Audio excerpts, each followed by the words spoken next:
প্রার্থিতা ফিরে পেলেন জামায়াত নেতা হামিদুর রহমান আজাদ। রাজধানীর আগারগাঁওয়ে নির্বাচন ভবনের অডিটোরিয়ামে বেসমেন্ট 2 অনুষ্ঠিত শুনানিতে ডক্টর হামিদুর রহমান আজাদের আপিল গ্রহণ করা হয়। আপিলে বাংলাদেশ জামাত ইসলামীর সহকারী সেক্রেটারি জেনারেল হামিদুর রহমান আজাদের মনোনয়ন বৈধ ঘোষণা করেছে নির্বাচন কমিশন।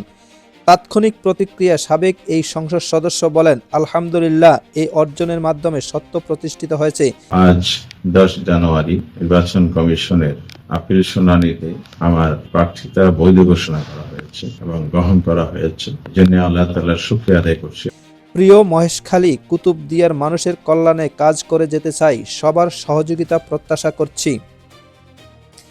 প্রার্থীদের আপিল করা আপিল আবেদনের উপর শুনানি শেষে আজ শনিবার দুপুরে তার মনোনয়ন বৈধ ঘোষণা করা হয়। জামাতের এই নেতা কক্সবাজার 2 আসন থেকে নির্বাচন করছেন। 12 ফেব্রুয়ারি অনুষ্ঠেয় ত্রয়োদশ জাতীয় সংসদ নির্বাচনে মনোনয়নপত্র বাছাইয়ে রিটার্নিং অফিসারদের সিদ্ধান্তের বিরুদ্ধে নির্বাচন কমিশনে মোট 645টি আপিল আবেদন করা হয়েছে। আজ শনিবার সকাল 10টা থেকে রাজধানীর আগারগাঁওয়ে নির্বাচন ভবনের অডিটোরিয়ামে আপিল শুনানি শুরু হয়। আগামী 18 জানুয়ারি পর্যন্ত এই আপিল শুনানি চলবে।